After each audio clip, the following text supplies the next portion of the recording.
why answer writing is important அப்படிங்கிறத question. நார்மலா answer writing ஏன் இம்பார்ட்டன்ட் அப்படிங்கிறது ஒரு ஸ்கூல் காலேஜ்ல தெரிஞ்சிருக்கும். What is the difference between school college exam and UPSC exam? இதுதாங்க மெயின் டிஃபரன்ஸ். இது ரெண்டும் ஒரே மாதிரி நான் நிறைய எக்ஸாம் எழுதிருக்கேன் சார், நான் எப்பவுமே டாப்பர் தான் வாங்கியிருக்கேன், ப்ராப்ளமே இல்லை அப்படின்னாலும் அது திஸ் நாட் அ பாயிண்ட். ஏன்னா இங்க ஸ்கூல் காலேஜ் எக்ஸாம் விடவும் யூபிஎஸ்சி சிவில் சர்வீஸ் எக்ஸாம் அப்படிங்கிறது சம்திங் யூனிக். ஓகே, அந்த மாதிரி இருக்காது. இந்த டிஃபரன்ஸ் தான் நம்ம இன்னைக்கு பார்க்க போறோம். இந்த டிஃபரன்ஸ் தெரிஞ்சுக்கிட்டா we can score very easily. அந்த டிஃபரன்ஸ் தெரியாம நான் எவ்வளவுதான் படிச்சுட்டு போனாலும் ரைட்டிங் ஆன்சர் இந்த ஒரு சில விஷயங்கள் இல்லாம நம்ம மார்க் வாங்குறது சிரமம். ஓகே, இதுல டோட்டலா 9 பேப்பர்ஸ் எழுதுறோம். காமன் எல்லாருக்கும் தெரிஞ்சிருக்கும். அதுல 7 பேப்பர்ஸ் வந்து ரேங்கை டிசைட் பண்ணுது. இதுல சார் ஆன்சர் ரொம்ப ஈஸி சார், நான் ஸ்கூல்ல எழுதியிருக்கேன் அப்படின்னு நினைச்சிட்டு இருப்போம். ஆனா யூபிஎஸ் கொஸ்டின் எடுத்து பார்க்கும்போது கொஸ்டின் படிக்கிற ஈஸியா இருக்கும். நம்ம ஒரு டைம் ஃப்ரேம் இல்லாம ரொம்ப ஈஸியா கொஸ்டின் பார்க்கும்போது நமக்கு தெரிஞ்ச மாதிரி இருக்கும். நான் டைம் கொடுத்து எழுதி பார்க்கும்போது எழுத சொல்லும்போது ரொம்ப பிளாங்கா உட்காந்துருவோம். அதுக்கான என்னன்னா டைம் அப்படிங்கிற ஒரு விஷயம் நம்மளோட ஓவரா ஸ்ட்ரெஸ் கிரியேட் பண்ணும். அந்த ஸ்ட்ரெஸ்னால மைண்டும் ஒர்க் பண்ணாது. இதுதான் இங்க இருக்கிற மிகப்பெரிய ப்ராப்ளமே. ஓகே, அதாவது நம்ம செஸ் விளையாடும்போது நார்மலா டைம் இல்லாம செஸ் விளையாடும்போது ஈஸியா ஐயோ திங்க் பண்ணி விளையாடிட்டு இருப்போம். ஆனா டைம் ஒரு 5 மினிட்ஸ் செட் பண்ணி வச்சதுக்கு அப்புறம் நம்ம மைண்ட் எல்லாம் டைம்ல தான் இருக்கும். ஆர்டினரி மூவ்மெண்ட்டே சரியா பண்ண மாட்டோம். அதே மாதிரி தான் சாதாரண ஆன்சரிங் கூட டைம் பவுண்ட் எழுதும் போது we cannot answer properly. That's the biggest problem here. அதனால ஸோ பிளைண்டா போறது அப்படிங்கிறது நார்மலாவே மிகப்பெரிய விஷயம். கொஸ்டின் படிச்சதும் பிளாங்க் ஆகிறதும், படிச்சது திங்க் பண்ணி பார்க்கும் பிளாங்க் ஆகிறதும் நார்மலாவே யூபிஎஸ் நடக்கக்கூடிய ஒரு விஷயம். அதெல்லாம் வராம இருக்குன்னா என்ன பண்ணலாம் அப்படிங்கிறது பார்க்கணும். அடுத்தது ஒரு right approach and starting from the beginning. அதாவது யூபிஎஸ்சி எக்ஸாம்ல இந்த மாதிரி கொஸ்டின் பார்த்ததும் பிளாங்க் ஆகக்கூடாது, நாங்கள் கரெக்டா ப்ராப்பரா எழுதணும் அப்படின்னு உங்களுக்கு முடிவு பண்ணிட்டீங்கன்னா we have to start from the beginning. நீங்க பிகினிங்ல இருந்தே எழுதி பார்க்கணும். சார் எப்போது ரைட்டிங் ப்ராக்டிஸ் பண்றது நார்மல் எல்லாரும் கேட்பாங்க. அங்க டைம் டேட் அதெல்லாம் எதுவுமே கிடையாதுங்க. If you are decided to right to prepare civil examination, நீங்க அப்புறம் இருந்து எழுத ஆரம்பிச்சிடணும். ஓகே, ஏன்னா ரைட்டிங் அப்படிங்கிறது ரொம்ப ரொம்ப முக்கியமான விஷயம். It cannot be developed in a over night. அதனால சரியான அப்ரோச்ல நம்ம முடிஞ்சல எவ்வளவு சீக்கிரமா ஸ்டார்ட் பண்றோமோ அவ்வளவு சீக்கிரம் ஸ்டார்ட் பண்றது அப்படிங்கிறது முக்கியம். எதுக்காகனா ப்ரிசைஸ் ஆகும், டு த பாயிண்ட் ஆகும், வித்தின் டைம் ஃப்ரேமுக்குள்ள எழுதி முடிக்கணும் அப்படிங்கிறதா நம்ம சிவில் சர்வீஸ் எக்ஸாம் இருக்கிற முக்கியமான விஷயம். அதனாலதான் ஆன்சர் ரைட்டிங் அப்படிங்கிறது ரொம்ப ரொம்ப முக்கியமான component in civil service preparation. ஆனா கொஞ்சம் வேகமா சொல்லிட்டு போற மாதிரி தான் இருக்கும். ஏன்னா கண்டென்ட் கொஞ்சம் நிறைய இருக்கு. அதனால நீங்க அப்படியே ஸ்கிரீன்ஷாட் எடுத்துட்டே வாங்க ஒவ்வொரு டிஸ்கஷன் முடிஞ்சதுக்கு அப்புறமும். ஓகே, ஸோ சொல்லி move to next one. Writing as a communication tool. இந்த இடத்துல எக்ஸாம்ல சிவில் சர்வீஸ் எக்ஸாம் பொறுத்த வரைக்கும் நீங்க எவ்வளவு படிச்சிருக்கீங்க அப்படிங்கிற முக்கியமே இல்லைங்க. No matter what you have read, what you have studied, what you practise, அதெல்லாம் இங்க முக்கியமே இல்லை. என்ன நீங்க அந்த ஆன்சர் புக்லெட்ல கொடுத்துருக்கிற 3 ஹவர்ஸ்ல என்ன எழுதுறீங்க அப்படிங்கறதான். நீங்க 1 இயர் படிச்சிருக்கலாம், 2 இயர் படிச்சிருக்கலாம், அந்த புக்கை தரவா படிச்சு வந்திருக்கலாம், ஹிஸ்டரி ஃபுல்லா படிச்சிருக்கலாம், ஜாகிரபி ஃபுல்லா படிச்சிருக்கலாம், இன்டர்நேஷனல் ஆஃபீஸர் கரைச்சு குடிச்சிருக்கலாம். நீங்க எதை கேட்டாலும் நீங்க பின் பாயிண்டடா ஒரு ஃபாரின் மினிஸ்டர் மாதிரி பேசுற அளவு உங்களுக்கு இன்டர்நேஷனல் ஆஃபீஸ் தெரிஞ்சிருக்கலாம். ஆனா கொடுத்துருக்கிற அந்த டைம் லிமிட்டுக்குள்ள கேட்டிருக்கிற 2-3 இன்டர்நேஷனல் கொஸ்டினுக்கு டைம் லிமிட்டுக்குள்ள ஆன்சர் பண்ண தெரிஞ்சவங்க தான் அன்னைக்கு கிங். கிளியரா? ஸோ எவ்வளவு விஷயம் தெரிஞ்சது அப்படிங்கிற விடாகும், எவ்வளவு விஷயத்த நம்ம எழுதி காமிக்கிறோம் அப்படிங்கிறது முக்கியம். ஏன்னா எக்ஸாமினருக்கு ஆக்சுவலா எதை பார்ப்பாரு அப்படின்னா நீங்க என்ன எழுதிருக்கீங்களோ அதான் பார்ப்பாரு. So actually he reads what we written in examination paper. அப்போ நான் எனக்கு நிறைய படிச்சேன், டைம் இல்லை அப்படின்னு வெளியே வந்து சொன்னா எந்த பிரயோஜனமும் கிடையாது. எக்ஸாம் அதெல்லாம் தெரிய போறது கிடையாது, அதுக்காக மார்க்கும் கிடையாது. எழுதுனதுக்கு தான் மார்க் போடுவாங்க. So we have to practice the art of writing answer. Answer art of writing சொல்றீங்க அப்படிங்களா? ஆனா சிவில் சர்வீஸ் எக்ஸாம் பொறுத்த வரைக்கும் 3 ஹவர்ஸுக்குள்ள நம்ம எக்ஸாமினேஷன் பேப்பர்ல நிறைய விஷயங்கள் பண்ண வேண்டியது இருக்கு. That's why it's called as art of answer writing. ஏன்னா ஸ்கூல் காலேஜ் எழுதுன மாதிரி கிடையாது. இது சிவில் சர்வீஸ் எக்ஸாம் மெயின்ஸ் எக்ஸாமினேஷனுடைய ஒவ்வொரு பேப்பரும் எழுதி முடிக்கிறது அப்படிங்கிறது ஒவ்வொரு கலை மாதிரி தான். அதாவது civil exam question paper answer எழுதுற கலையை நம்ம கத்துக்கணும் அப்படிங்கிறது ரொம்ப ரொம்ப முக்கியம். Because we have to communicate to the examiner as I know that answer அப்படின்னு கம்யூனிகேட் பண்ணா மட்டும்தான் நம்மளுக்கு மார்க். கிளியர்? நெக்ஸ்ட். ஸோ நம்ம move to the art of answer writing. So technique of answer writing சொன்னீங்களே அப்படிங்களா? ஸோ எல்லா technique கத்துக்கிட்டீங்கன்னா நம்ம இந்த ஆர்ட்ல மாஸ்டர் ஆயிடலாம். கிளியரா? ரைட். இப்போ ஏன் சொல்றோம் அப்படின்னா எல்லா விஷயத்தையுமே ஓவர் பீரியட் ஆஃப் டைம்ல கத்துக்க முடியும். ஓகேவா? இப்போ டெக்னிக் அப்படின்னு சொல்றது பாத்தீங்கன்னா இன்ஜினியரிங், இப்போ மோட்டார் மோட்டார் சைக்கிள் மெக்கானிசம் அப்படின்னா ஓவர் நைட்ல பைக்கை பிரிச்சு போட்டு கத்துட்டு நெக்ஸ்ட் டே மார்னிங் நீங்க அதில் மாஸ்டர் ஆக முடியும். ஆனா ஒரு ஆர்ட் அப்படிங்கிறது we cannot be mastered in one night. So ஒரு longer period of preparation மட்டும் தான் we can master it. That is why instead of calling it a technique, we can say it's a art of answer writing அப்படிங்கிறத சொல்ல பர்ஃபெக்ட்டா இருக்கும். ஏன்னா இது it will take a longer period of time to get into the right mode of writing answers.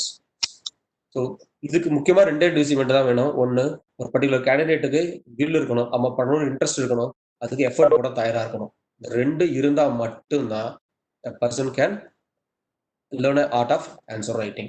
இப்போ interest இல்லாம effort போடவும் தயாராம இல்ல 2ல ஏதாவது ஒண்ணு இல்லனாலும் அவங்க ஆன்சர் எழுத முடியாது. ஏன்னா மல்டிபிள் ரீடிங், மல்டிபிள் ரைட்டிங் அப்படின்னு நெறைய விஷயங்கள் இருக்கு. ஒரே கொஸ்டின திருப்பி திருப்பி சரியான ஆ ஸ்ட்ரக்சர் வர வரைக்கும் நெறைய தடவ எழுத வேண்டியது இருக்கும். அப்படி இருக்கும்போது அந்த கொஸ்டின் எழுதுறதுக்கான இன்ட்ரெஸ்ட் இருக்கணும். அதை அதை ஒரு 5 டைம் 6 டைம் எழுதுறதுக்கான எஃபோர்ட்டும் போட தெரியணும். அப்படி இருந்தா தே கேன் அவங்க சைடுல அவங்க ப்ராப்பரா இருக்காங்கன்னு அர்த்தம். அதுக்கப்புறம் regular practice along with proper guidance. நீங்க பண்ணக்கூடிய அந்த பிராக்டிஸ் சரியா இல்லையான்னு செக் பண்றதுக்கு ஒரு மென்டார். இது இருந்ததுன்னா நம்ம இந்த ஆர்ட்ட ஈஸியா நம்ம கத்துக்க முடியும். ஓகே. அடுத்தது how to write good answer. இதுதாங்க. அதாவது ஒரு சில்சர்ஸ் ஆஸ்பிரன்ட்ஸுக்கு எல்லாம் கத்துக்கிட்டு இப்ப நம்ம எங்க போறோம் அப்படின்னா, ஒரு குட் ஆன்சர எப்படி எழுதுறது அப்படிங்கிறது கத்துக்க போறோம். So what is the basic thing? ஒரு நல்ல ஆன்சர் எழுதுறதுக்கு என்னெல்லாம் மைண்ட்ல இருக்கணும் அப்படிங்கிற மைண்ட்ல ஃபிக்ஸ் பண்ணிக்கோங்க. என்னன்னா, நம்ம எழுத போற விஷயம் எக்ஸாமினரை இம்ப்ரெஸ் பண்ணணும். எக்ஸாமினரை இம்ப்ரெஸ் பண்ணணும். ஸோ அதாவது அவருக்கு என்ன தோணும் அப்படின்னா, இந்த ஆன்சர் படிக்கும்போது நீங்க ஒரு ஃபியூச்சர் அட்மினிஸ்ட்ரேட்டர் அப்படிங்கிறது அவருக்கு தெரியணும். நல்லா பார்த்துக்கோங்க. நீங்க ஒரு ஃபியூச்சர் அட்மினிஸ்ட்ரேட்டர்ன்னு தெரியணும். ஆனா இந்த மாதிரி விஷயம்லாம் ஸ்கூல், காலேஜ் எக்ஸாம்லலாம் அவங்க எதிர்பார்க்க மாட்டாங்க. கொஸ்டின் ஆன்சர் இருந்தா மார்க் போட்டு போயிடுவாங்க. ஏன்னா அந்த எக்ஸாம்ஸ் எல்லாமே டு செலக்ட் அ கேண்டிடேட். அதாவது ஒரு பர்ட்டிகுலர் ஒரு இன்ஜினியரிங் குவாலிஃபிகேஷன் இருக்கான்னு பார்த்து இன்ஜினியரிங் டிகிரி கையில் கொடுத்து அனுப்புறதுக்கான exam. They are selection examination சொல்லுவாங்க. ஆனா நம்ம யுபிஎஸ்சி எக்ஸாம் எல்லாமே, காம்படிட்டிவ் எக்ஸாம்ஸ் எல்லாமே எலிமினேஷன் எக்ஸாமினேஷன். ஓகே. அப்போ அந்த பர்ட்டிகுலர் எக்ஸாம்ல யாருக்கும் எழுதுறது இல்லாத எலிமினேட் பண்ணிட்டே போயிட்டு இருப்பாங்க. அப்போ யாரெல்லாம் அட்மிஷன் இல்லைன்னு பார்த்தா அவங்க எலிமினேட் பண்ணிடுவாங்க. அப்போ வி ஷுட் ஷோ தெம் நான் நான் ஒரு ஒரு அட்மினிஸ்ட்ரேட்டர் அப்படின்னு நீங்க அதை எழுதுற ஆன்சர்ல காமிக்கணும். That is the very very important thing. அப்ப நீங்க ஆன்சர் ரைட்டிங் மெத்தடாலஜில எக்ஸாம்ல எந்த ஹிஸ்டரி படிச்சாலும் சரி, ஜியோகிராஃபி படிச்சாலும், எக்கனாமிக்ஸ் படிச்சாலும், disaster management, IR what ever எதை படிச்சாலும் அவருக்கு என்ன தெரிஞ்சுக்கணும்? இது ஒரு அட்மினிஸ்ட்ரேட்டர் எழுதுனா ஆன்சர் மாதிரி இருக்கணும். ஸோ ப்ராப்பரா பர்ஃபெக்டா எல்லா டைம் மேனேஜ்மெண்ட், வேர்ட் மேனேஜ்மெண்ட், கொஸ்டினுக்கான காம்பனன்ஸை ஃபில் பண்றது, ப்ராப்பர் அப்ரோச், டைரக்ஷன் எல்லாமே இருந்தா அவர் ஒரு ஃபியூச்சர் அட்மினிஸ்ட்ரேட்டர். கிளியரா? அடுத்து ரொம்ப இம்பார்ட்டன்ட் திங், நம்ம என்ன எழுதணும் அப்படின்னா, what question is actually asked. இதுதாங்க ரொம்ப முக்கியம். வாட் கொஸ்டின் ஆக்சுவலி ஆஸ்க் அப்படிங்கிறது மட்டும்தான் நம்ம ஆன்சர் எழுதணும். கேட்காததுக்கு ஆன்சருக்கு அங்க வேலையே இல்ல. நாட் ஆஸ்க்டுக்கான ஏரியாவே கிடையாது. ஆனா நம்ம ஸ்கூல், காலேஜ்ல பார்த்தீங்கன்னா, ஒரு ஒரு டாபிக் இருக்கும். அது ஒரு கொஸ்டின் கேட்டிருப்பாங்க. அந்த கொஸ்டினோட மெயின் வேர்ட் பார்ப்போம். ஓகே இந்த அப்படின்னு அதுல ஏ டூ இசட் என்னெல்லாம் தெரியுதோ மொத்தத்தும் ஃபில் அப் பண்ணி வச்சுட்டு வருவோம். கிளியரா? ஸோ அதனால நம்மளுக்கு எந்த பிரச்சனையும் இல்ல. அப்படியே ஃபுல் ஸ்கோர் வாங்கிட்டு போயிடலாம். ஆனா யுபிஎஸ்சி எக்ஸாம் பொறுத்தவரைக்கும் இஸ் நாட் திஸ் மெத்தடாலஜி. அந்த பர்ட்டிகுலர் டாபிக்ல வாட் தே ஆஸ்க் அத மட்டும் தான் நம்ம எழுதணும். தேவையில்லாத விஷயங்கள் நம்ம இங்க எழுதணும் அப்படின்னா, we are not good administrator. So penalty மார்க்ல நம்மளுக்கு மார்க் குறைஞ்சிரும். கிளியரா? ஸோ என்ன கேட்டிருக்காங்களோ அத மட்டும் தான் எழுதணும்.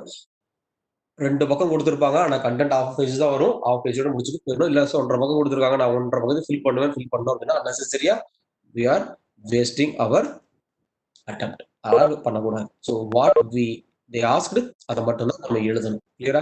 ஆன்சர் பாதி தெரிஞ்சிருக்கு. வேற ஏதாவது ஃபில் அப் பண்ணலாமா? அதெல்லாம் பண்ணவே பண்ணாதீங்க. அதெல்லாம் இருக்கிறதுலயே மிகப்பெரிய தப்பு. சம்மந்தமில்லாத விஷயத்த போட்டு அதுல ஃபில் அப் பண்றது. அது மட்டும் பண்ணக்கூடாது. ரைட். இப்போ what is the difference between optional answer writing and GS answer writing அப்படிங்கிறது இங்க ஒண்ணு சொல்லிடுறேன். பின்னாடியும் வருது. நம்ம அங்கேயும் ஒரு சில பாயிண்ட்ஸ் பார்ப்போம். நல்லா பார்த்தீங்கன்னா, ஆப்ஷனல பொறுத்தவரைக்கும் ஒரு deep understanding of the subjects இருக்கும். அதாவது இங்க இதை திருத்த போறவங்கலாம் பார்த்தீங்கன்னா ஸ்பெஷலிஸ்ட். ஸோ ஸ்பெஷலிஸ்ட்டுக்கான ஒரு ஆன்சர் நீங்க எழுதுறீங்க. இப்ப நீங்க ஜியோகிராஃபி ஆன்சர் எழுத போறீங்கன்னா, you can write geography concepts, definitions எல்லாம் ஃபுல்லா எழுதிட்டு போலாம். வேர்ட்ஸ் எல்லாம் நல்லா யூஸ் பண்ணலாம். இல்ல நீங்க பப்ளிக் அட்மினிஸ்ட்ரேஷன் எழுத போறீங்களா, you can write everything. So Tamil literature எழுத போறீங்களா, அதாவது இல்ல எக்கனாமிக்ஸ் ஆப்ஷன் எழுத போறீங்களா, அப்ப எக்கனாமிக்ஸ்ல வர வேர்ட்ஸ் எல்லாம் ரொம்ப யூஸ் பண்ணி கேன் பி டெக்னிக்கல் ஆன்சர். சாதாரணமா யாருக்கு புரியும் அவசியம் டெக்னிக்கல் ஸ்பெஷலிஸ்ட் படிச்சவங்களுக்கு கண்டிப்பா ப்ரொஃபசர்ஸ் படிச்சா கண்டிப்பா அண்டர்ஸ்டாண்டா. கிளியரா? ஸோ ப்ரொஃபசர்ஸ் அண்டர்ஸ்டாண்ட் ஆனா போதும். ஆனா ஜிஎஸ்ஆர் பொறுத்த வரைக்கும் இது வந்து ஒரு ஜென்ரலிஸ்டுக்காக எழுதுற ஆன்சர். ஜெர்னலிஸ்ட் அப்படின்னா எந்த ஸ்பெஷலிஸ்ட்டுக்கும் இது பார்க்க மாட்டாங்க. ஒரு ஜெர்னலிஸ்ட் பார்த்தாங்க அப்படின்னா இந்த ஆன்சர் எல்லாருக்கும் புரியும். அப்படின்னா நம்ம எழுத போற அந்த ஆன்சரை மல்டி டைமென்ஷனா இருக்கும். ஸோ டெப்தா இருக்கக்கூடாது. It should be extensive. It should be extensive ஆன்சரா இருக்கும். எங்க ஜிஎஸ் பொறுத்த வரைக்கும். ஆப்ஷனை பொறுத்த வரைக்கும் it should be intensive answer. ரொம்ப டெப்தா டீப்பா எழுதலாம். ஹை கான்செப்ட்ஸ் எழுதிட்டு போகணும். ஜிஎஸ் பொறுத்த வரைக்கும் ஹை டெக்னிக்கல் கான்செப்ட்ஸ் இல்லாம எக்ஸ்டென்சிவா அது பர்டிகுலர் டாபிக் உடைய governance, social issues, internal security அப்படின்னு எதெல்லாம் லிங்க் பண்ண முடியுமோ பேஸ்ட் ஆன் தி கொஸ்டின் எல்லாத்தையும் நல்லா எக்ஸ்ட்ராப்ளேட்ங்கிறது கொஸ்டினுக்கு வெளியே போய் லிங்க், அதாவது பர்டிகுலர் டாபிக் வெளியே போய் லிங்க் பண்றாங்க. எக்ஸ்ட்ராப்ளேஷன் வெளியே போய் லிங்க் பண்ணி எழுதுறது. இது வந்து ஜிஎஸ்கான ஆன்சர். ஓகேவா? அப்போ ஆப்ஷனல் அப்படிங்கிறது ஒரு ஸ்பெஷலிஸ்ட் எழுதுறது, ஜிஎஸ் அப்படிங்கிறது ஒரு ஜெர்னலிஸ்ட்காக எழுதுற விஷயம். இதுல நம்ம என்ன எழுதணும், எப்படி எழுதணும் அப்படிங்கிறத டிசைட் பண்றதுக்கு கொஸ்டின் பேப்பர்ல ஒரு வேர்டு இருக்கும். அந்த வேர்டுக்கு பேர் தான் டைரக்ஷனல் வேர்ட்ஸ்னு சொல்லுவாங்க. கடைசி டைரக்ஷனல் வேர்ட்ஸ். நம்ம இதனால இந்த மாதிரி வேர்ட்ஸ்களை இம்பார்ட்டன்ஸ் கொடுத்துருக்க மாட்டோம். யூனிவர்சிட்டி காலேஜ் எக்ஸாம்ஸ் எல்லாம் பார்த்தோம் அப்படின்னா discuss, evaluate, summarise, substantiate, critically அப்படின்லாம் நிறைய வேர்ட்ஸ் மாதிரி கொடுத்துருப்பாங்க. நம்ம அதெல்லாம் கண்டுக்கவே மாட்டோம். அந்த ஃபர்ஸ்ட் அந்த டைரக்ஷனல் வேர்ட்ஸை விட்டுட்டு அதுக்கப்புறம் வரக்கூடிய மட்டும் தான் நம்ம பார்ப்போம். ஆனால் இந்த யூபிஎஸ் எக்ஸாம் பொறுத்த வரைக்கும் இந்த directional words will decide the what kind of answer you to write அப்படிங்கிறது. ஓகேவா? இப்போ டாபிக் ஏ இருக்கு அப்படின்னா இந்த டாபிக் ஏல டிஃப்ரெண்ட் கைண்ட் ஆஃப் ஆன்சர்ஸ் இருக்கும்.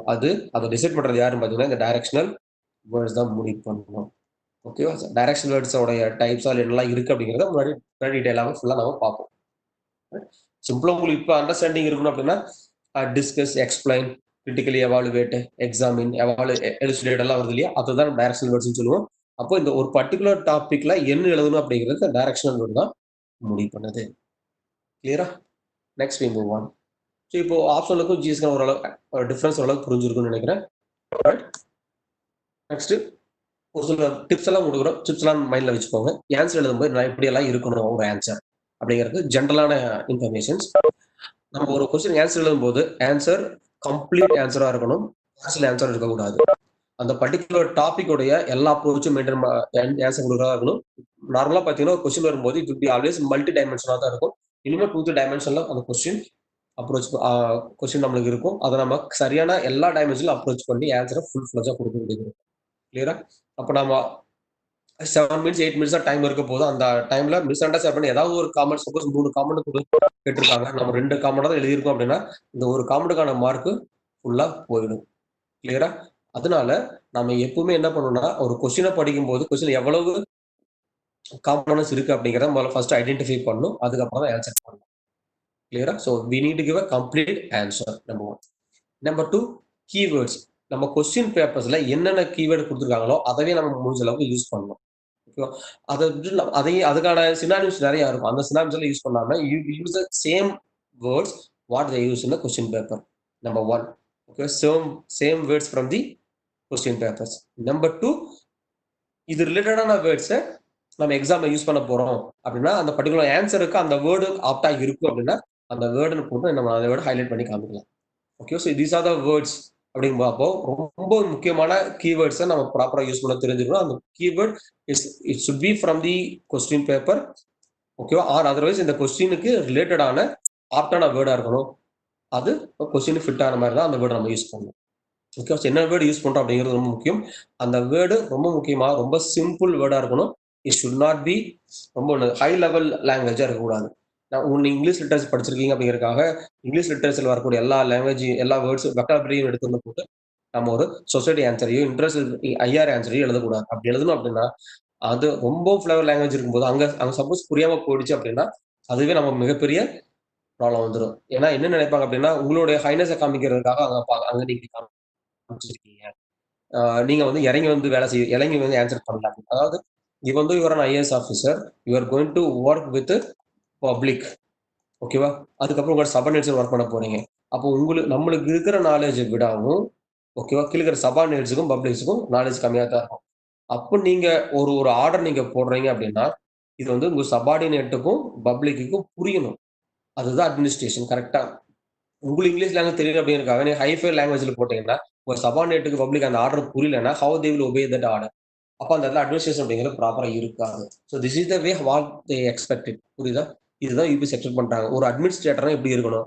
There should no use a very simple common language everybody can easily understood. அதுதான் ரொம்ப ரொம்ப முக்கியமான விஷயம். கிளியரா? யாராவது எனக்கு நல்ல லாங்குவேஜ் தெரியும், நான் கண்டிப்பா எழுதுவேன் அப்படின்னு நினைச்சிருந்தீங்கன்னா தயவு செய்து உங்க மைண்ட் செட்டை மாத்திக்கோங்க. இதுதான் ஒரு அட்மினிஸ்ட்ரேஷன்ல ஒரு பேசிக்கா ஒரு சேல்ஸ் ஆஸ்பெக்ட்க்கு தேவையான ஒரு விஷயம். அவர் சொல்லக்கூடிய விஷயங்கள், அவர் போடுற ஆர்டர் ஆகட்டும், அவர் பேசுற விஷயங்கள் ஆகட்டும், எல்லாருக்கும் ஈஸியா புரியணும். அது புரிஞ்சா மட்டும்தான் the administration will be good. That is expected from a UPSC examination pattern. Next, ஒரு கொஸ்டினுக்கு ஆன்சர் நம்ம எழுதுவோம். எழுதும்போது அந்த பர்ட்டிகுலர் நீங்க கொடுக்குற ஆர்கியூமெண்ட்டுக்கான ஒரு ஒரு எவிடன்ஸை நீங்களே கொடுத்துட்டு போயிடுங்க. எக்ஸாம்பிள்ஸ் கோட் பண்றது. ஓகே, எக்ஸாம்பிள்ஸ் கோட் பண்றதெல்லாம் அங்கேயே நீங்க எக்ஸாம்ல கேட்கவே இல்லை சார், நான் ஏன் கோட் பண்ண எதிர்பார்க்காதீங்க. சப்போஸ் நீங்க கேட்டிருக்கீங்க, அதாவது அவங்க யூபிஎஸ்சில கேட்கலனாலும் you have to give some examples to substantiate your answer. அப்பதான் நீங்க எழுதுற ஆன்சர் ஒரு ஜென்ரலா இல்லாம ஆமா ப்ராப்பர் எவிடன்ஸோட நீங்க எழுதுறீங்க அப்படிங்கிறது தெரியும். ஃபார் எக்ஸாம்பிள் இந்த இடத்துல இருக்கு. Okay, so instance of president's delay in coming death sentences, commuting death sentences has come under public debate as a denial of justice அப்படின்னு கொஸ்டின் இருக்கு. So there be a time limit specified for the president to accept reject or such petition. இதுதான் question. இந்த கொஸ்டின்ல president வந்து அவருடைய வரக்கூடிய அந்த death சென்டென்ஸுக்கு Burton பண்றதுக்காக வந்த அந்த ஒரு ரெக்கமெண்டேஷனை அவரை ரொம்ப நாள் எவ்வளவு நாள் வச்சிருக்கலாம் அப்படிங்கிறதுக்கு வச்சிருக்கிறது அப்படிங்கிற ஒரு டைம் ஃப்ரேம் ஃபிக்ஸ் பண்ணும் அப்படிங்கிறது ஒரு கொஸ்டின் கொடுத்துருக்காங்க. ஏன்னா ரொம்ப நாளா அவர் எதுவுமே வச்சிருந்தே இருந்தாலும் என்ன ஆகுது, அந்த டெத் சென்டென்ஸை நம்ம ஆக்டிவேட் பண்ண முடியாது. அப்படி அதை நம்ம இம்ப்ளிமெண்ட் பண்ண முடியலன்னா அதுவும் என்னதான் ஒரு டெனியல் ஆஃப் ஜஸ்டிஸ். அது வந்து அந்த இதில் நம்ம ஒரு ஜஸ்டிஸை நம்ம சரியா ஃபாலோ பண்ணல அப்படிங்கிறது ஒரு ரூல்ஸ் வரும். அப்போ நம்ம என்ன பண்ணலாம் அப்படின்னு நம்ம கேட்குறாங்க. இப்போ நீங்க இதுக்கான ஆன்சர் நீங்க அப்சர்வ் பண்ணலாம், இல்ல ரிஜெக்ட் பண்ணலாம், எப்படி எப்படிப்பட்டாலும் போடலாம். அதாவது நீங்க டைம் லிமிட் வைக்கலாம், இல்ல வைக்கக்கூடாது. அப்படி எது எழுதினாலும் you should have some just ஒரு ஒரு சப்ஸ்டான்சியேட் பண்ணணும். எந்த மாதிரி எதுனால நீங்க வைக்கலாம்னு சொல்றீங்க, எதனால வைக்கக்கூடாதுன்னு சொல்றீங்க. There should be some justification. Okay, அதுக்கு நீங்க சம் எக்ஸாம்ஸ் ஏதாவது கோட் பண்ணி ஆன்சர் எழுதுற மாதிரி. கிளியரா? சும்மா ஜென்ரலா வந்து இவர் வந்து அப்சர்வ் டைம் லிமிட் வச்சுக்கிட்டா என்ன நடக்கும், வைக்கலன்னா என்ன நடக்கும் அப்படி டிஸ்கஷன் கொடுக்காம இதோட ப்ரோஸ் அண்ட் கான்ஸ் எல்லாம் அனலைஸ் பண்ணி அதை எக்ஸாம்பிள்ஸ் கோட் பண்ணி நீங்க சொல்றது ஆமான்னு ஒத்துக்கிற மாதிரி இருந்தா மட்டும்தான் you will get a good score. ஓகேவா? இல்ல அப்படின்னா குட் ஸ்கோர். அதாவது நார்மலா குட் ஸ்கோர் அப்படிங்கிறது இப்ப 10 மார்க்ஸ் இருக்குன்னா அப்படின்னா நம்ம எதிர்பார்த்திருப்போம் 50% இஸ் அ குட் ஸ்கோர். ஓகேவா? 50% நீங்க மார்க் வாங்கிட்டீங்கன்னா you will be in the list, interview லிஸ்ட்ல இருப்பீங்க. ஓகேவா? 50% ஆஃப் மார்க் எல்லா கொஸ்டின் வாங்கிட்டீங்கன்னா or you are able to get of mark extra 5.5 out of 10 அப்படின்னா நீங்க வந்து ரேங்க் லிஸ்ட்ல இருக்கீங்கன்னு அர்த்தம். அவ்வளவுதான். எல்லா சப்ஜெக்டும் வாங்கிட்டீங்கன்னா நீங்க டாப் 10ல இருக்கீங்கன்னு அர்த்தம். அவ்வளவுதான் difference. So to get that of mark, to get that 5 marks, we need to substantiate our answer with some evidences. Clear? Right. Next. இப்போ நம்ம முக்கியமான ஏரியாக்குள்ள வரோம். பிரசன்டேஷன் எப்படி இருக்கணும்? லெஜிபிள் ஹேண்ட் ரைட்டிங் இருக்கணும். கிளியரா? நீங்க நீங்க எழுதுறது யார் படிச்சாலும் புரியணும். அவ்வளவுதான். அட்லீஸ்ட் ரொம்ப அழகா இல்லாம ரொம்பவும் சொல்லுவாங்க அப்படி சொல்லுவாங்க, சார் என்ன ஹேண்ட் ரைட்டிங் வந்து எக்ஸிக்யூட்டிவ் ஹேண்ட் ரைட்டிங் மாதிரி இருக்கா, ஒரு அனுசைடு ஹேண்ட் ரைட்டிங் மாதிரி இருக்கா அப்படின்னு முக்கியம். அதெல்லாம் அப்படின்னு கேட்பாங்க. அதெல்லாம் ரொம்ப முக்கியமே இல்லைங்க. when somebody is reading your notes அது லெஜிபிளா இருக்கணும். உங்களுக்கு டவுட்டா இருக்கா, உங்க நோட்ஸ் நீங்க உங்களோட நோட் புக் எடுத்து இல்ல நீங்க ஆன்சர் எழுதின பேப்பர் எடுத்து வேற யாராவது காமன் மேன் கொடுத்து படிக்க சொல்லுங்க. இஃப் ஏபிள் டு ரீட் அப்படின்னா தட்ஸ் மோர் தென் இனஃப். கிளியரா? இந்த மாதிரி ஒரு ஜெனரல் ஒரு ஒப்பீனியன் வாங்குறது தப்பு. சப்போஸ் உங்களுக்கு டவுட்டா இருந்தது அப்புறம் ஹேண்ட் ரைட்டிங் ரொம்ப கிரிட்டிக்கலா இருக்கும் டவுட் இருந்தா அதனால ஒரு ஒப்பீனியன் வாங்குறது it's not a big thing. அந்த மாதிரி ஒப்பீனியன் வாங்கிட்டீங்கன்னா உங்களை நீங்களே அசஸ் பண்ணிக்கலாம். நெக்ஸ்ட், எங்கெல்லாம் முடிஞ்ச அளவுக்கு சப்ஹெட்டிங் கொடுக்க முடியுமோ அங்கெல்லாம் சப்ஹெட்டிங் கொடுத்துருங்க. எங்கெல்லாம் டேபிள்ஸ் பிக்சர் போட முடியுமோ அங்க டேபிள்ஸ் பிக்சர் போடணும். கிளியரா? ஏன் சொல்றேன் அப்படின்னா நார்மலா ஒரு இப்போ 10 பாயிண்ட்ஸ் இருக்கு ஒரு ஆன்சர் இருக்கு அப்படிங்கும்போது இந்த 10 பாயிண்ட்ஸை நீங்க அப்படியே எழுதிட்டு போறீங்க அப்படின்னா இஃப் ரைட்டிங் ஆல் 10 பாயிண்ட்ஸ் இது வந்து ஒரு ஜென்ரலா ஈஸியான கொஸ்டின் தான் அப்படிங்கும்போது if everybody will get 5 marks வச்சுக்கோங்க. So keep it is 5 mark வாங்குறாங்க. நீங்க பாயிண்ட்டை மிஸ் பண்ண மார்க் குறைஞ்சிட்டே போகுதுன்னு வச்சுக்கலாம். இப்போ நீங்க என்ன பண்ணணும், இதே 10 பாயிண்ட்ஸை நீங்க எழுதிருப்பீங்க, அதுல 9 பாயிண்ட்ஸை யூ ஆர் ரைட்டிங் இட், அதுல ஒரு பாயிண்ட்டுக்கு நீங்க ஒரு ஃப்ளோ சார்ட் போடுறீங்க. கிளியரா? See that presentation methodology. ஏன்னா நார்மலா நம்ம இந்த மாதிரி லைன் எழுதுறோம் இல்லையா, நம்ம பிரசன்டேஷன் இருக்கிற மாதிரி இந்த மாதிரி லைனா இருக்கு. First line, second line, third line லைனா இருக்கு. இருக்கும்போது இது வந்து காமன் பிரசன்டேஷன். இதுல என்னன்னா, நீங்க எக்ஸாமினருக்கு என்னோட வேர்ட்ஸ் எல்லாம் படிச்சு புரிஞ்சுக்கோங்க அப்படின்னு நீங்க சொல்றீங்க. ஆனா, suppose you are putting a box, ஒரு பிரசன்டேஷன் ஒரு ஃப்ளோ சார்ட் போடுறீங்க. போட்டு ஒரு பாக்ஸ் போட்டிருக்கீங்க. அப்படி போடும்போது ஒரு பாயிண்ட் கன்வெர்ட் பண்ணிருக்கீங்கன்னா, நீங்க எக்ஸாமினர கூப்பிடுறீங்க. ஃபர்ஸ்ட் இந்த பாயிண்ட்ட பத்தி பாருங்க. அப்படின்னு you are pulling your examiner to particular point. அப்படின்னா you are confident on your answer அப்படின்னு அர்த்தம். கிளியரா? ஸோ நிறைய 10 பாயிண்ட் எழுதுறதுக்கும், இந்த மாதிரி ஒரு பாயிண்ட்டையோ, 2 பாயிண்ட்டையும் இப்படி கன்வெர்ட் பண்றதுக்குள்ள டிஃபரன்ஸ் என்னன்னா, you are writing the same 10 points, but you are have more confidence on your answer than the people those who are writing 10 points in a words. அப்போ இந்த இடத்துல தான் உங்களுக்கு அரை மார்க் அதிகமாகுது. தெரியுது? Same 10 points. But how to get an extra mark. இதுதாங்க methodology. This is the presentation. இதுக்கு தான் டேபிள்ஸ் போடுங்க, ஃபிகர்ஸ் வரைங்க, சப்டைட்டில்ஸ் கொடுங்க. நார்மலா சப்டைட்டில் யார் தருவாங்க அப்படின்னா, those who are able to they were able to classify your answer. Okay, classify your answer or group the answer or analyze their answer. ஓகேவா? So segregate ஒரு இஷ்யூவை செக்ரிகேட் பண்ண முடிஞ்சது அப்படின்னா, இந்த மாதிரி ஒரு கிளியர் கட் ஐடியா இருக்கிறவங்க மட்டும்தான் சப்டைட்டில்ஸ் போடுவாங்க. ஃபர்ஸ்ட் சாப்டர், செகண்ட் சப்டைட்டில் போடுவாங்க. ஸோ இன்ட்ரோடக்ஷன் இருக்கும், சப்டைட்டில்ஸ் இருக்கும், சப்டைட்டில் இருக்கும், கன்க்ளூஷன். ஸோ கிளியர் கட்டா அனலைஸ் பண்ணியிருப்பாங்க. அப்போ இந்த மாதிரி ஒரு பிரசன்டேஷனும் உங்களுக்கு என்ன கொடுக்கும்? So it leads to plus of mark. கிளியரா? அப்படி இல்ல நான் ஃபர்ஸ்ட்ல இருந்து கடைசி அப்படியே எழுதிட்டே போறேன். நீங்க அப்படியே படிச்சு புரிஞ்சுக்கோ அப்படின்னு சொல்லிட்டீங்கன்னா, now you are not that much confident on your answer. So இப்போ எக்ஸாமினர் வந்து உள்ள தேட ஆரம்பிப்பாரு.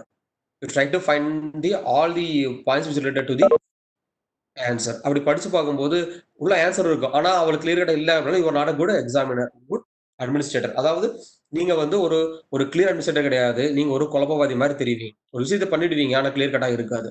ஆனா இதே இந்த மாதிரி பிரசன்ட் பண்றவங்க தே ஆர் கிளியர். ஒரு விஷயத்த பண்ணா ரொம்ப கிளாரிட்டியா பண்ணுவாங்க. அப்படிங்கிற மாதிரி ஒரு அட்மினிஸ்ட்ரேட்டிவ் கெப்பாசிட்டி தெரியும். So for the administrative capacity they give you get half mark extra. கிளியரா? அதனால எப்பவுமே என்ன பண்ணணும் அப்படின்னா, when you're presenting answer, we always think something different.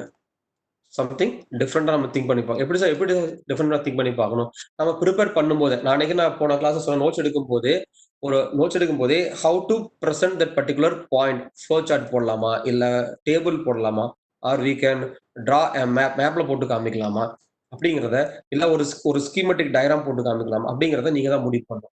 அப்போ ஆக்சுவலா புக்கிஷா இருக்கிற அந்த ஆன்சர இந்த மாதிரி எந்தெந்த பாயிண்ட்ஸ்ல இந்த மாதிரி ட்ரான்ஸ்ஃபர் பண்ண முடியும் அப்படிங்கிற உங்களோட ஒர்க் இருக்கு பாத்தீங்களா? So this is preparation.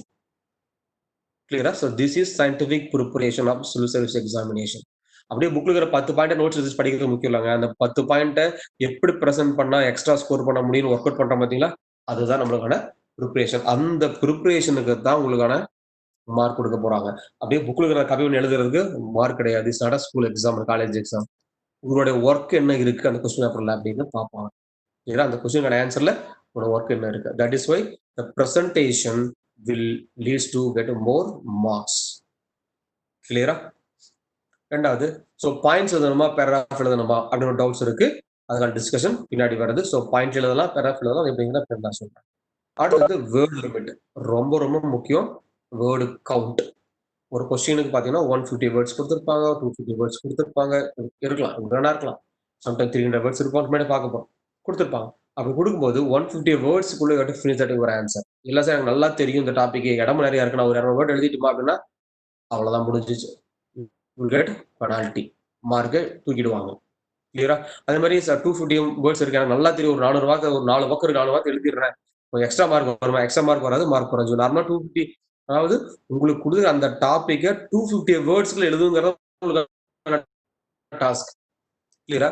அதாவது இங்க என்ன எதிர்பார்ப்பாங்க அப்படின்னா, உங்களுக்கு கொடுத்துருக்கிற அந்த டைம் லிமிட்டுக்குள்ள ஓகே இருக்கிற ரிசோர்ஸை யூஸ் பண்ணி நீங்க ஒரு டாஸ்கை கம்ப்ளீட் பண்ணணும். இதுதான் ஒரு அட்மினிஸ்ட்ரேட்டரோட வேலை. உங்களுக்கு கொடுத்துருக்க டாஸ்க் என்ன? டாஸ்க் வந்து 250 வேர்ட்ஸ் தான் உங்களுக்கு கொடுத்துருக்கிற ரிசோர்ஸ். டைம் லிமிட் இப்போ சப்போஸ் மேபி 11 மினிட்ஸ். இப்போ 11 மினிட்ஸ்க்குள்ள இந்த 250 வேர்ட்ஸ்ல தான் நீங்க டாஸ்க் முடிக்கணும். நீங்க பாட்டு எக்ஸ்ட்ராவா 4 வார்த்தை போடக்கூடாது. அப்படின்னு எக்ஸ்ட்ரா மணி கேட்டெல்லாம் ஒர்க் பண்ண முடியாது. புரியுதா? அதனால கொடுத்துருக்க டாஸ்க்ல முடியும் அப்படின்னு ரொம்ப ரொம்ப முக்கியமான விஷயம். Is never exceed the word limit. அப்போ உங்களுக்கு தெரிஞ்சதாலும் தெரியலனாலும் வேர்ல்ட் லிமிட்டை தாண்டாத மாதிரி பார்த்துக்கிறது அப்படிங்கிறது ரொம்ப ரொம்ப முக்கியம். வேர்ல்ட் லிமிட்டை தாண்டினா கண்டிப்பா மார்க் குறையும். கிளியரா? நெக்ஸ்ட் போலாம். How to structure your answer. Okay, இதெல்லாம் பார்த்துக்கோங்க. ஒரு கொஸ்டினை பார்க்கும்போது ஃபர்ஸ்ட் எடுத்தோன்னே நம்மளுக்கான இன்ட்ரோடக்ஷன் ரெடி பண்ணணும். ஓகே, ஃபர்ஸ்ட் டாபிக் வந்து இன்ட்ரோடக்ஷன் ரெடி பண்றது. ஃபர்ஸ்ட் விஷயம். அதாவது ஒரு கொஸ்டினை படிக்கிறேன். கொஸ்டின்ல ஹவு many பார்ட்ஸ் கண்டுபிடிக்கணும். So identify the parts of the question. நார்மலா பார்த்தீங்கன்னா ஒரே ஒரு பார்ட் இருக்கும், இல்லைன்னா 2 பார்ட்ஸ் இருக்கும், 3 பார்ட். நார்மலா 2 பார்ட்டுகள் பெரும்பாலும் வராது. பாசிபிளி இருந்தது அப்படின்னா நம்ம 3 பார்ட்ஸ் வச்சுக்கலாம். ஓகே, இப்போ அதுல நாம இன்ட்ரோடக்ஷன் எதை பத்தி எங்கிருந்து ஆரம்பிக்கிறோம் அப்படின்னா always start from the first part of the answer. That is a major compound of the question. அது எப்படி தான் கண்டுபிடிக்கிறது? இப்போ ஒரே பாட்டு தான் இருக்கு அப்படின்னா பிரச்சனையே இல்லை. இல்ல 2 பார்ட் 3 பார்ட் இருக்குன்னா எது வந்து பிரைமரி பார்ட் எப்படி எப்படி கண்டுபிடிக்கிறது? இப்போ ஒரு கொஸ்டின் கொடுத்துருக்கேன், கீழே பாருங்க. How far agricultural pattern of India influenced by climate change. So இங்க அக்ரிகல்ச்சர் பேட்டர்ன் அப்படிங்கிறது ஒரு பார்ட் இருக்கு, இங்க கிளைமேட் சேஞ்ச் இன்னொரு பார்ட் இருக்கு. I'm giving இன்னொரு கொஸ்டின் இங்க பாருங்களேன், கீழே பாருங்க. Climate change, how far climate change influences agricultural pattern of India. ரெண்டும் ஒரே மாதிரி தெரியுது இல்லையா? ஆல்மோஸ்ட் ஒரே கொஸ்டின் தான், கண்டென்ட் ஒரே மாதிரி தான் வரும். ஆனா நம்ம ஆரம்பிக்கிற இன்ட்ரோடக்ஷன் பார்ட்டும் கன்க்ளூஷன் பார்ட்டும் கண்டிப்பா மாறும். எப்படி சொல்றோம்னா, இந்த இடத்துல அவங்க ஆரம்பிச்சிருக்கிறது இந்தியாவுடைய அக்ரிகல்ச்சரல் பேட்டர்ன் எப்படி கிளைமேட் சேஞ்ச்னால இன்ஃப்ளூயன்ஸ் ஆகுது அப்படிங்கிறது. அப்போ அக்ரிகல்ச்சர் பேட்டர்ன் அப்படிங்கிறதா நம்மளுக்கான ஃபர்ஸ்ட் சப்ஜெக்ட். இது பிரைமரி சப்ஜெக்ட். இந்த பிரைமரி சப்ஜெக்டை நம்ம ஜென்ரலா யோசிச்சோம் அப்படின்னா நிறைய ஃபேக்டர்ஸ் இன்ஃப்ளூயன்ஸ் பண்ணும். ஓகேவா? இப்போ administrative institutional factors, infrastructure factors, அப்புறம் வந்து சோசியல் ஃபேக்டர்ஸ், அடுத்தது பிசியாலஜிக்கல் ஃபேக்டர்ஸ், கிளைமேட்டிக் நிறைய விஷயங்கள். அதுல ஒரு ஃபேக்டர் தான் கிளைமேட் சேஞ்ச். கிளியரா? அப்போ இது வந்து செகண்டரி ஃபேக்டர் ஆயிடுச்சு. அப்போ அக்ரிகல்ச்சர் பேட்டர்னை எப்படி கிளைமேட் சேஞ்ச் இன்ஃப்ளூயன்ஸ் பண்ணலாம்? அப்போ we start from the agriculture pattern of India. அப்போ இன்ட்ரோடக்ஷன் ஃபர்ஸ்ட் நம்ம அக்ரிகல்ச்சர் பேட்டர்ன் ஆஃப் இந்தியால இருந்து ஆரம்பிக்கணும்.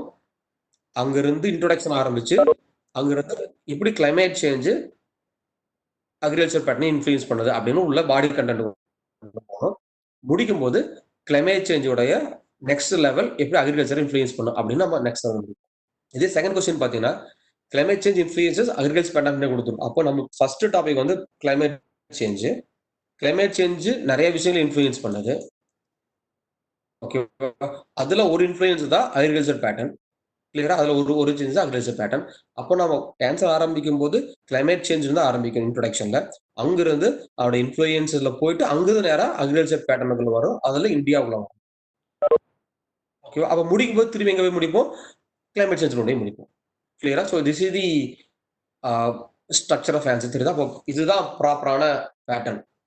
அப்போ நம்ம இப்போ ஒரு கொஸ்டினை படிக்கும்போது அதோடைய பார்ட்ஸ் ஐடென்டிஃபை பண்ணும். ஒரே பண்ண ப்ராப்ளம்ல 2 பண்ண எது பிரைமரி பார்ட், எது secondary part. Start from the primary part. இது சார் மாத்தி ஆரம்பிச்சா என்ன ஆகும்? மாத்தி ஆரம்பிச்சா கண்டிப்பா மார்க் போகும். For example, agriculture pattern of India influence by climate change question இருக்கு. இந்த கொஸ்டின் சப்போஸ் நீங்க instead of starting from agriculture pattern starting from climate change அப்படின்னா இப்போ கிளைமேட் சேஞ்சுக்கு இம்பார்ட்டன்ஸ் கொடுத்து அங்கிருந்து அக்ரிகல்ச்சர் பேட்டர்ன்ல போயிட்டு திரும்பி வந்துருப்பீங்க. பாடி ஒரே மாதிரி தான் இருக்கும், ஆன்சர் ஒரு மாதிரி தான் இருக்கும். ஆனால் இன்ட்ரோடக்ஷன் கன்க்ளூஷன் நீங்க பண்ணிருப்பீங்க. ஸோ மாறி மாத்தி இன்டர்பிரட் பண்ணிருப்போம். அப்போ நம்மளுக்கு இன்டர்பிரேஷன் தப்பாறதுனால கண்டிப்பா இந்த கொஸ்டினுக்கு 10க்கு 4 மார்க் மேல வராது எழுதுனாலும். கிளியரா? ஸோ இந்த ப்ராப்பர் ஐடென்டிஃபை சப்ஜெக்ட் அப்படிங்கிறது ரொம்ப ரொம்ப முக்கியம். அதுதான் இந்த இன்ட்ரோடக்ஷன் அதுதான் identifying the part of the question அப்படிங்கிறது.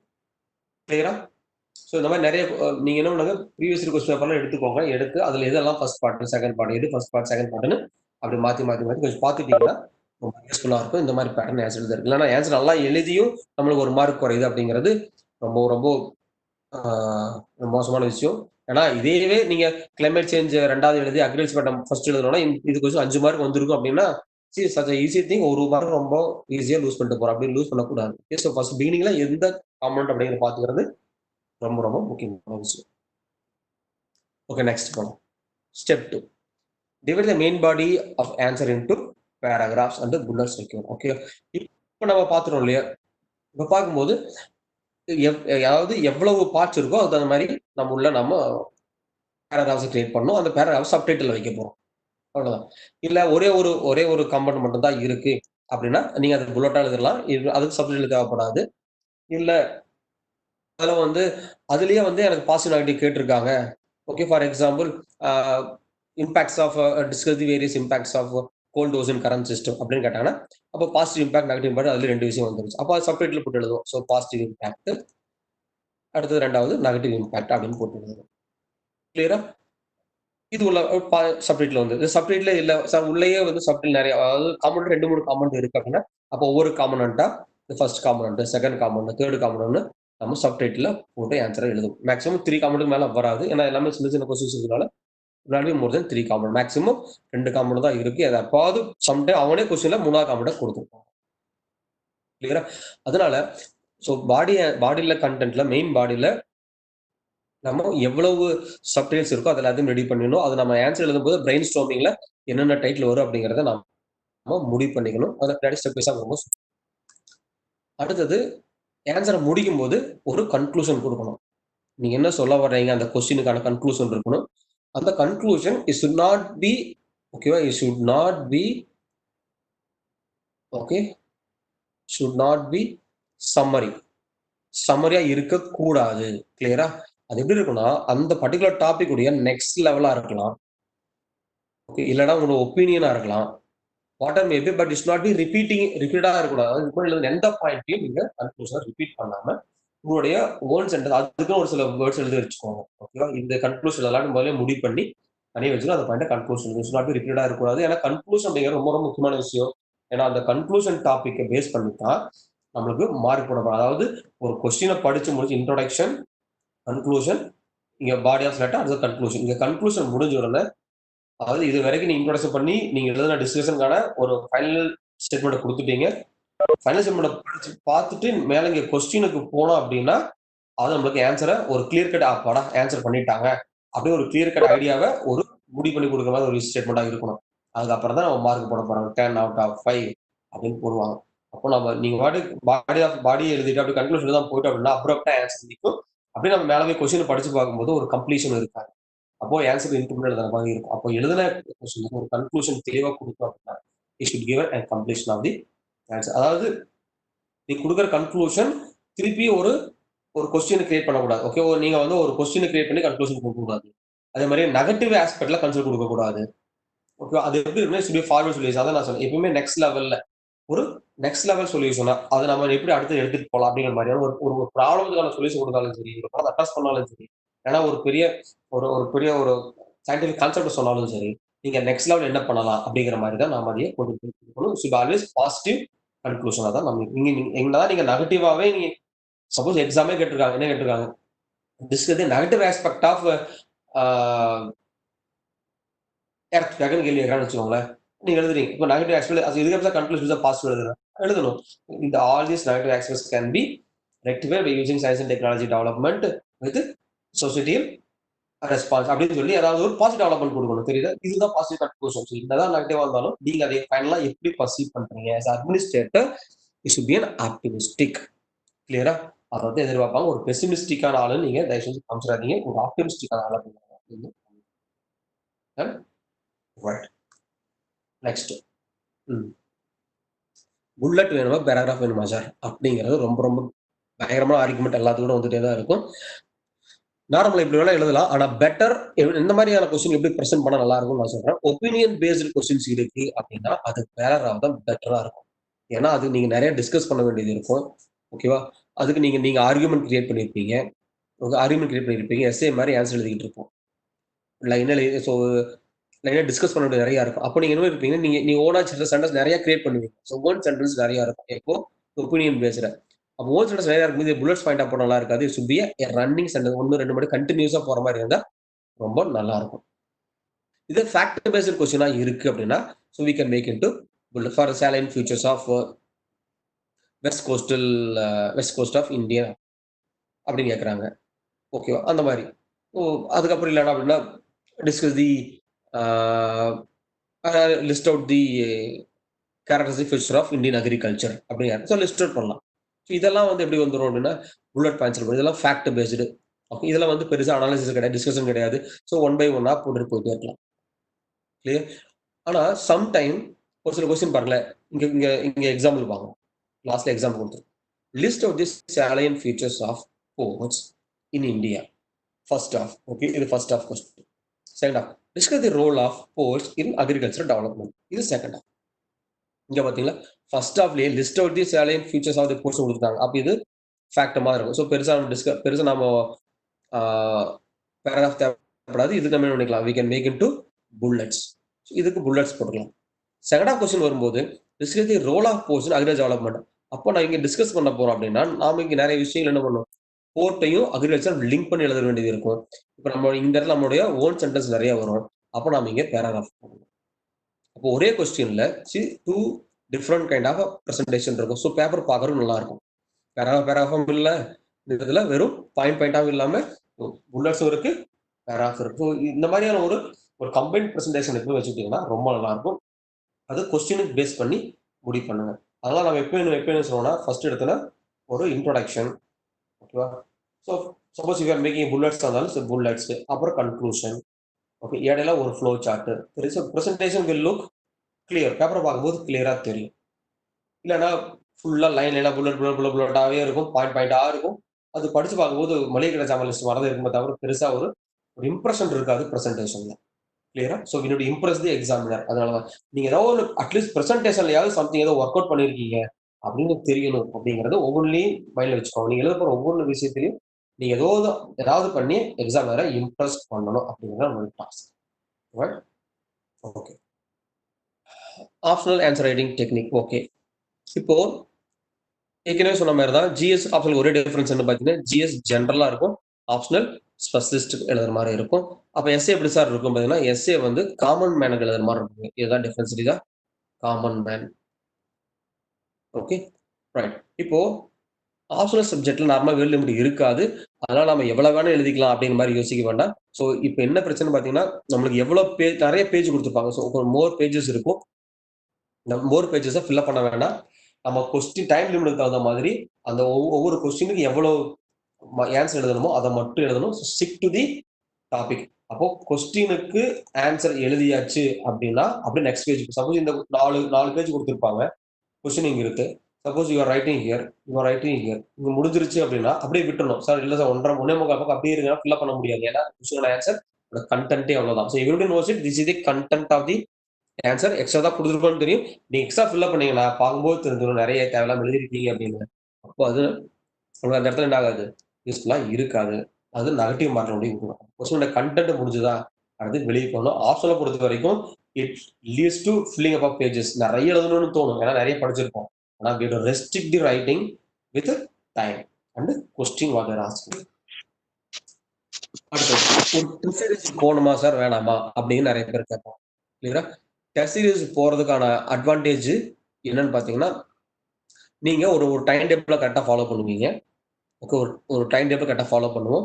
இன்னொன்னு எக்ஸாம் ஹால்ல போய் உட்கார்ந்து எழுதும்போது you will have a stress. அதாவது 3 ஹவர்ஸ் எழுதணுங்கிற அந்த ஸ்ட்ரெஸ் உங்களுக்கு கிடைக்கும். எக்ஸாம் என்வைரன்மென்ட் கிடைக்கும்.